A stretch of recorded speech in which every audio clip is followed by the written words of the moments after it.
Hello everybody, and welcome to my Poppy guide to the top lane. A little bit of my experience with Poppy. I play her in D5, D4 elos. I have about 300 games played, mostly top, a little bit support when she was seen a little bit more in the support role. I think she's great in the current meta. I just wanted to bring some more attention to her as her play rate is pretty low because she's really good into the fighters that are running the new Conqueror rune. And she can really snowball and abuse those champions really well. She is kind of my autofill pick as I am a mid lane main, but I do run top lane as my secondary role, and I love picking Poppy right now. She is, she's just a really fun. She has a really fun kit to play. And as always, if you have any critique or feedback about the video, is if you run different rune setup or item setup that you saw that I was missing, I encourage you to comment down below, and I'll take a look at it, and I might have some experience with it as I've run some crazy weird stuff like Predator Poppy, which was pretty fun. A little bit about the guide. I have kind of separated into a bunch of different sections, first up being the kit, and then the items that are really effective on her, the runes that are really effective on her, then some matchups, the good, the bad, the ugly, all that stuff, the different archetypes, and how she plays into them. And I'm going to put timestamps down below, so if you just want to skip around in the video to where you, if you're just kind of interested in one thing, hey, you just watch that section.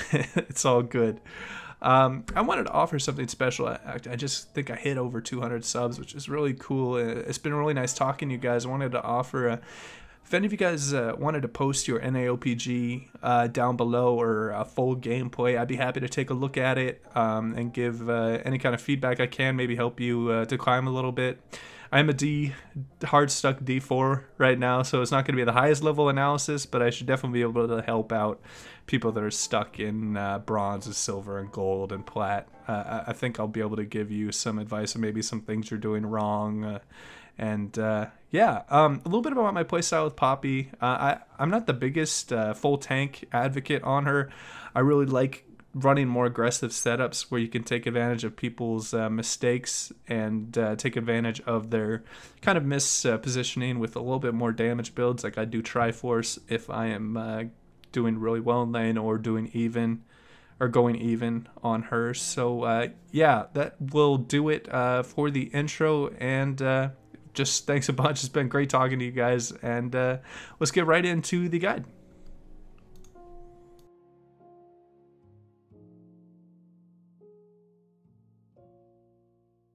Alright, and let's get right into Poppy's kit, starting off with her passive Iron Ambassador.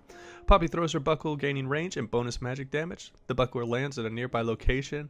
Poppy can pick it up and gain a shield. Enemies can step on the buckler to destroy it. Now this is a great tool for, first of all, for poking in lane, just getting a little bit of damage when enemies are going up for creep waves.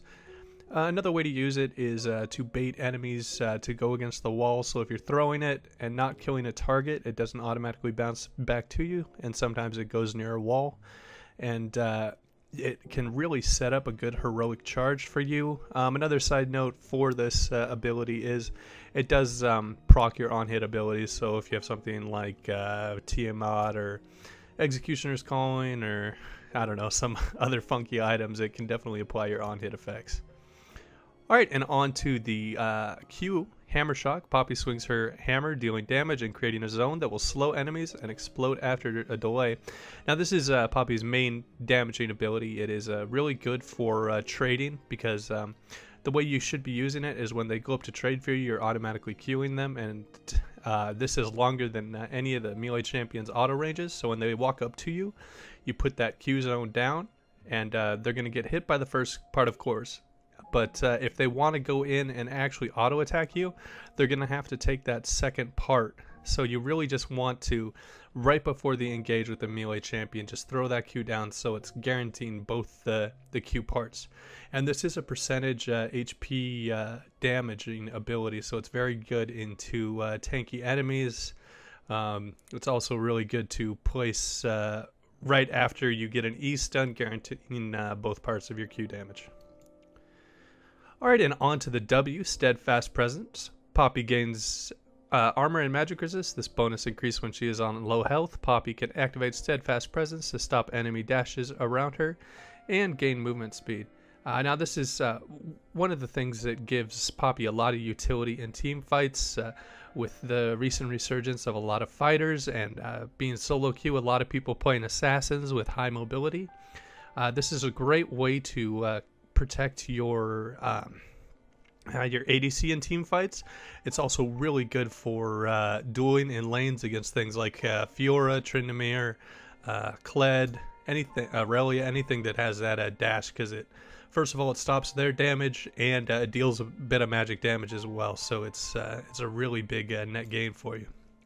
All right, and on to her E, Heroic Charge. Poppy dashes to a target and pushes it back.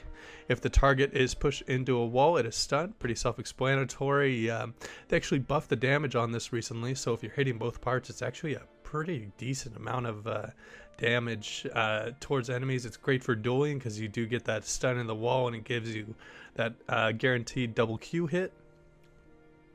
And it's also another great, just appealing spell. I kind of think of Poppy in team fights when I'm not really too fed as a diver. I treat her like a kind of like a linebacker, like a bodyguard, just kind of using your W to stop dashes in on your champions, and if something does get in, you're using your E. Alright, and finally on to Poppy's R, Keeper's Verdict. Poppy channels a hammer strike that knocks enemies very far away. So with the recent nerfs, it doesn't do full damage on the snap ult. But it is very good to kind of keep them in place while your teammates get in position to set up a lot of damage in team fights. So I'm usually snap ulting to set up wombo combos if the team has it, or if they have a very fed enemy in team fights. It's a very useful tool to just knock that one guy out of the team fight and have a numbers advantage for a short time, depending on how long you channel it. It's also a pretty good dueling ability. If you're doing it at the right time in lane, it can set up a great Q, and it can set up, it can allow you to get in position for an E wall stun.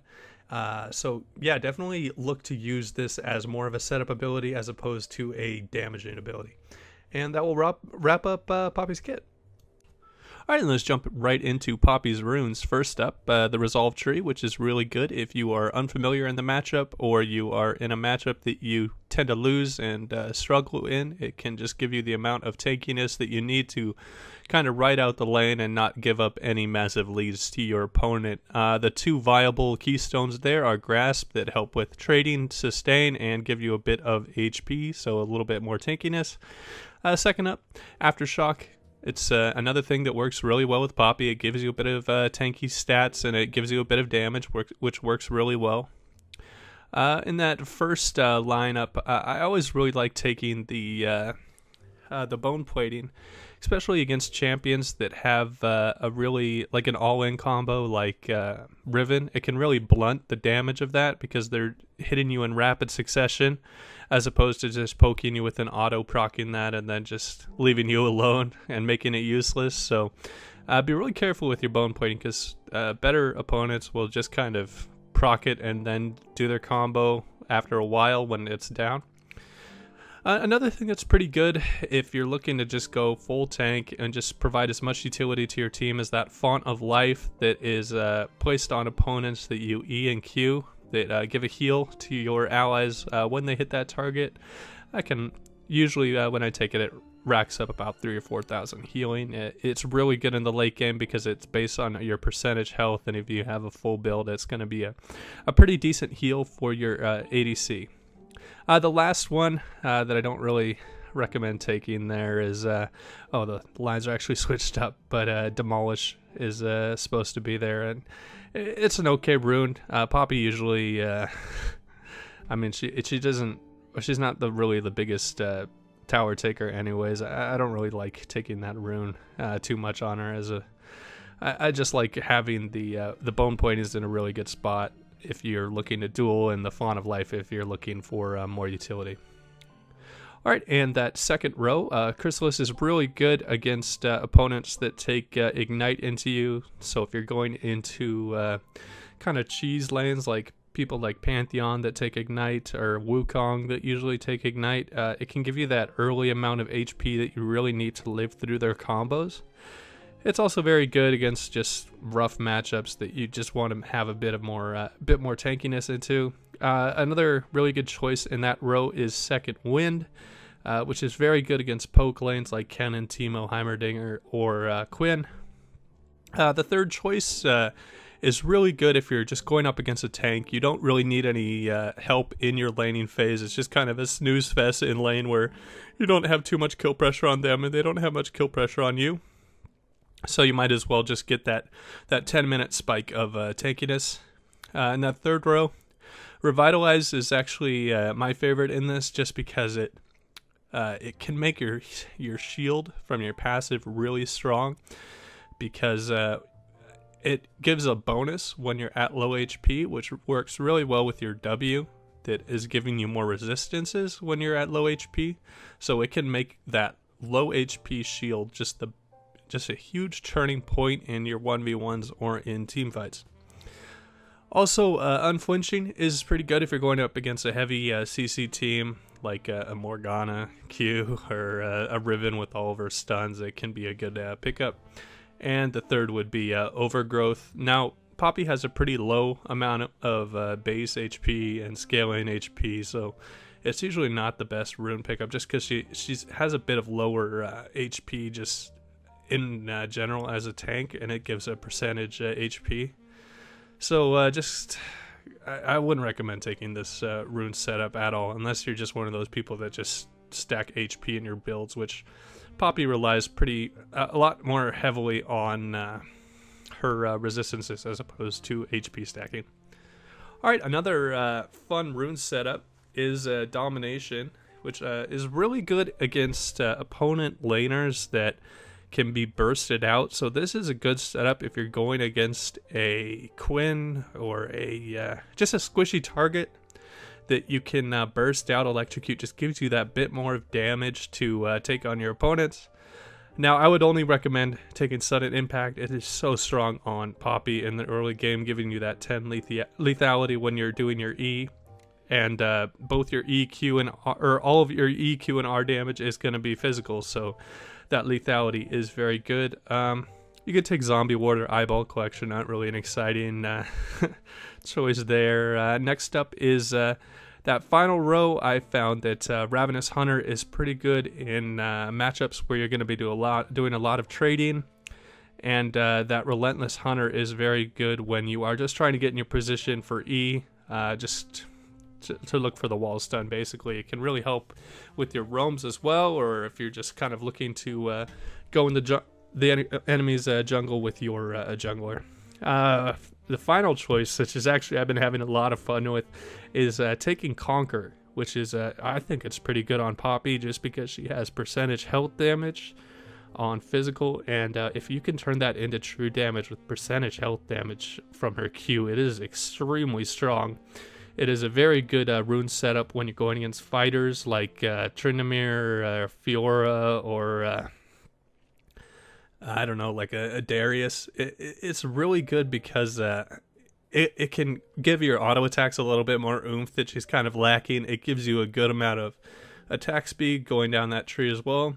For the first row, I only recommend taking Triumph. The other two are kind of crappy on Poppy. For the next row, we have the Tenacity setup, so it's really good if you're going up against a team with a lot of CC, or you can go the attack speed option, which is pretty good for those kind of all-in trades against a split pusher. The last row, you have a choice between Coup de Grace, which is just kind of all around pretty good against low HP targets, or Last Stand, that I think can work pretty well with Poppy, just because her W gives her a lot of tankiness when she's at low HP, and your shield in combination with Revitalize can really give you a lot of uptime with that max damage from the Last Stand. So one of the most popular builds is actually going Airy in Sorcery. I don't really want to cover it too much because it's a really lame and boring play style of just kind of poking, just doing your Q to do it, or your passive to proc the Airy. It's really not much to say. It's a meta setup. Usually people are doing resolve or sorcery, but if you want to have fun, which I really enjoy playing Poppy, you should definitely look into the domination or precision setups, as Airy is just kind of a boring, just flat damage. Just hit something and it will proc. Alright, and that will wrap up the runes for Poppy. Alright, and jumping right into Poppy's items. First off with that offensive row. Now, I think you should only be taking one offensive item if it's a regular game. Two, if you're snowballing and pretty far ahead of the curve, it can be really effective to take two from this row. Just a rundown of when you should be taking it. Triforce is an amazing dueling item. You should be taking it when they have a split pusher that you want to bully for a while. Second up, the Mom Mortius can be pretty good against really heavy AP teams, but your snowballing is still doing well, so you don't want to go into a magic resist health item. So this can be super effective because it triggers when you have that low health, and it gives you a little bit more offensive ability. And this is also when Poppy's W passive procs, so you're going to have a lot more armor, you're going to have a lot more magic resist, you're going to have the shield, and you're going to have that extra bit of damage from Ma's passive as well. Another item that works really well against particularly very bursty comps, things like Talon, things like Zed and Fizz, just things that are trying to burst you out in team fights. Sterix can be a very good choice in that offensive tree. Another pretty good item on Poppy that I use sometimes is that Titanic. It gives you a lot of wave clear. It is pretty good in dueling. It gives you a lot more burst potential when you're just trying to kill someone in that stun duration. Alright, and next up, some of the dueling items. Now, I separated these from the straight tank items because it really enables you to fight against split pushers. Just gives you that little bit of damage you need and the tankiness if you don't want to go too offensive with your Poppy build.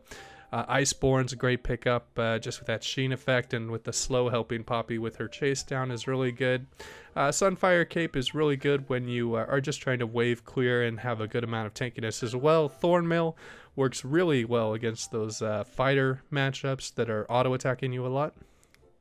Alright, in the next row, probably the most boring row, is just the straight tank items. Not much to say about them. They're just kind of there when your team needs a really strong tank. If you're just surrounded by carries like Brand support, any ADC, a mid laner that's a hyper carry, and like a Master Yi jungle, it's usually best to just go straight tank when you are playing Poppy.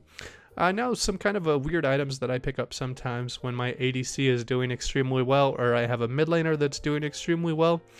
Zeke's can be very effective. It's good because it gives mana, cooldown reduction, armor, and magic resist, so all stats that Poppy likes, and it can enable your ADC a lot more. Same goes for Knight's Vow. It enables your ADC a bit more, and it gives a little bit of tankiness, not too much after the nerf, but it's definitely a good pickup. It's worth your time if you are just looking to just be tanky and get carried.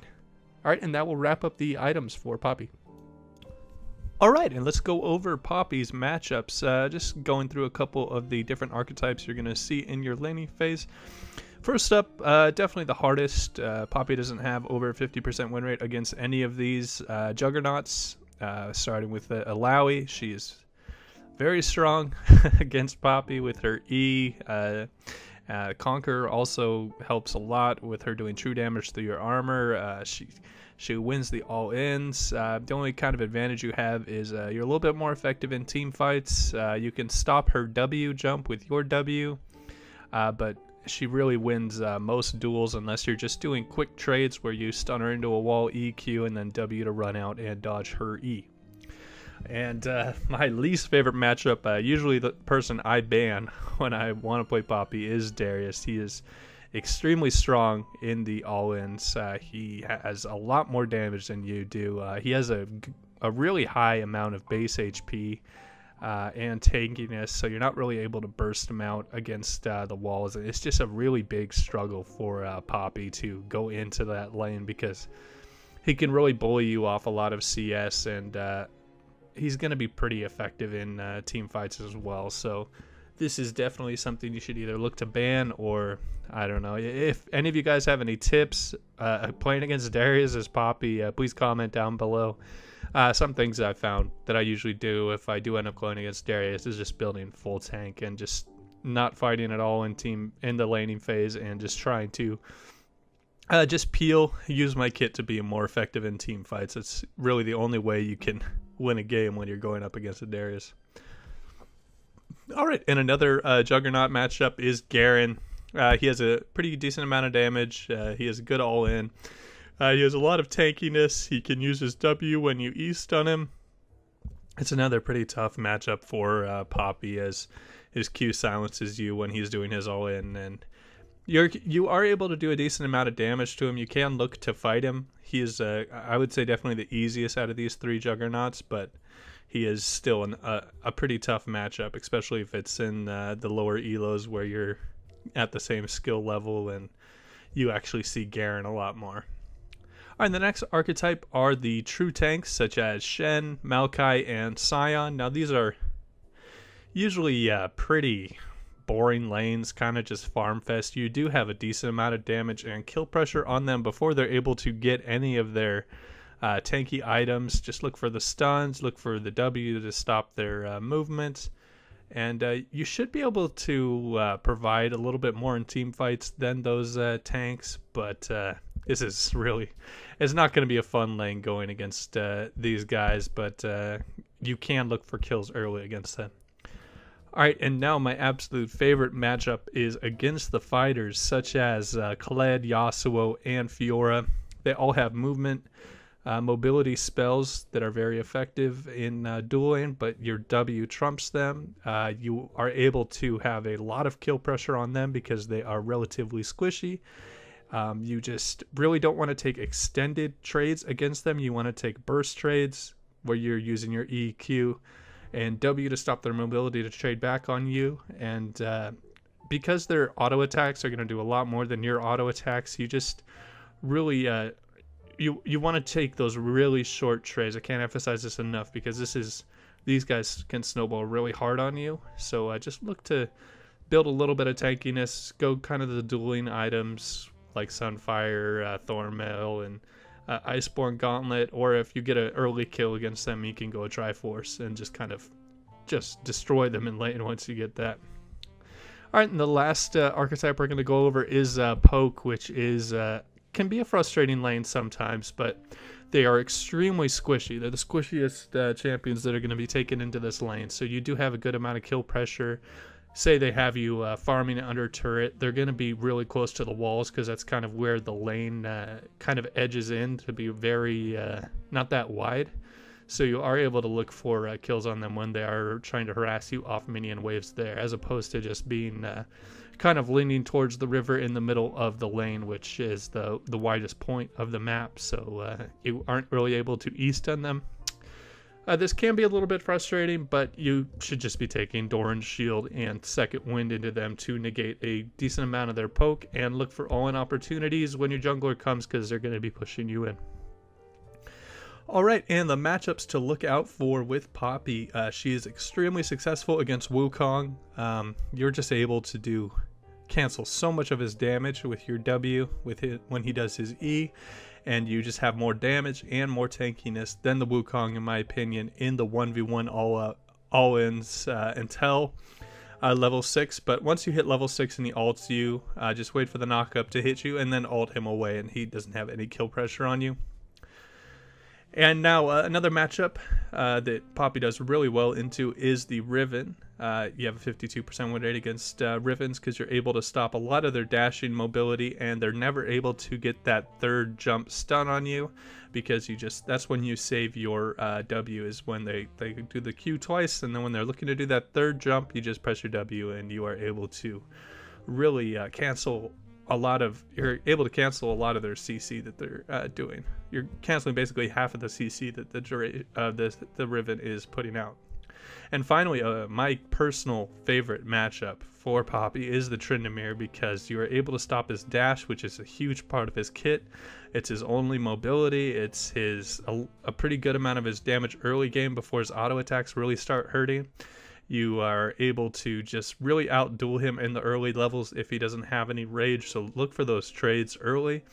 You can really if you just build Bramble Vest, Ninja Tabby, you just destroy him in all up trades. He does beat you later in the game, but you're able to negate so much of what he wants to do in team fights, and you should be winning all ends until, I don't know, like 3.5 items. He usually can beat you, but he can't tower dive you because you can just ult him away, and he can't dash into you with his E because you can just stop that with his W. Alright, and some of the dreaded matchups, all low 40% win rates against Singed is a pretty hard matchup. I mean, I've personally had some success just because a lot of people don't really run into poppies, but Singed is can just split push you into oblivion. Just his kit is really good against yours. He's able to just run past you if you aren't using your E and R and get to the squishies. He just can proxy and usually is more useful in the team fights and in the split push than you are. Another matchup is Gangplank in laning phase. It's just, you're just getting hit by Q spam. You're going to get really quickly outscaled. You do have some sort of kill pressure if he uses his W carelessly, but usually they don't, because a large part of Poppy's kit and her dueling potential with kill pressure is her wall stun, and he's just able to get out of that instantly with his orange. And another, probably one of the worst poke lanes is Heimerdinger, because you can't really look for those all-in trades where you have a kill chance on them, because he's going to be surrounded by his turrets, and he's just going to be able to grenade you right after you're stunned because you're on top of him, and you have very little time to react to that. And he will just he'll outscale you. He'll have a lot more damage than you. You can win just by waiting it out till team fights, trying to get as much CS as you can, and just trying to be a tank when the opponents don't have as big of a front line. But this is a really, really rough laning phase where you should you should never be running Poppy into this matchup. Just if you see Heimerdinger, just I'd recommend either dodging or just saying, can I switch with a mid laner? Because I'd rather go up against almost any mid laner than going against Heimerdinger. It is just that miserable of a lane matchup. And it is a 44% win rate against the Heimerdinger, so it is pretty rough. Alright, and that will do it for Poppy's matchups. Alright, and that will wrap up my guide for Poppy. And as always, if you have any feedback or critique on the guide, or if you have any tips or tricks for Poppy, or for a certain item build or a certain matchup that you really like taking Poppy in, please comment down below. I always respond to the comments, and it's really cool talking about the different aspects of Poppy. So thanks again, guys. It's been really awesome. I can't believe I think I'm over 200 subscribers right now, so that's always really cool. And like and subscribe if you enjoyed the content, and as always, take it easy.